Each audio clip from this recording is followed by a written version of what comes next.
دیکھیں ایک بات تو طے ہے، ہم سب نے مرنا ہے اور ہم سب کی زندگی بہت تھوڑی ہے۔ اصل زندگی آخرت کی زندگی ہے۔ کتنی دیر نفرتیں رکھیں گے؟ کیا مرتے وقت تک رشتہ داریاں کاٹی ہوئی رہیں گے؟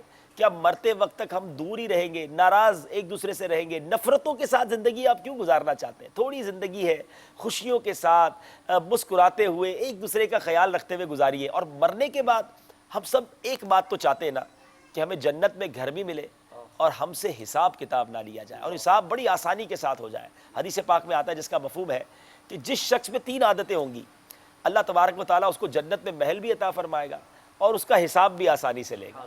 اب یہ 2 نعمتیں ایسی ہیں، میرا خیال ہے اس کے بعد کسی اور چیز کی حاجت نہیں رہتی۔ اگر جنت میں گھر بھی مل جائے اور حساب بھی آسانی سے ہو جائے، اب وہ 3 عادتیں، میرا خیال تو یہ کہ میں بتاؤں اس سے پہلے آپ نیت کر لیں کہ یہ 3 عادتیں تو مجھے اپنانی چاہیے، کہ بس اب یہ 3 عادتیں اپنا کر یہ نعمت مل جائے گی۔ اب وہ 3 عادتیں کیا ہیں؟ حدیث پاک کا خلاصہ ہے، جو تمہیں محروم کرے تم اسے عطا کرو، جو تم سے قطع تعلق کرے تم اس سے جوڑو، جو تم پر ظلم کرے تم اسے معاف کرو۔ کاش یہ 3 عادتیں ہمارے اندر آ جائیں۔ نارملی ہم کہتے ہیں کہ میری غلطی نہیں ہے تو میں کیوں معاف کروں؟ بھائی معافی تو بنتی جب ہے نا کہ آپ کے ساتھ اس نے غلط کیا ہے۔ اگر اچھا کیا ہے تو معاف تھوڑی کریں گے، آپ کو کوئی تحفہ دے آپ کے جہاں میں نے معاف کیا تو بھائی معاف تحفے پہ نہیں ہوتا۔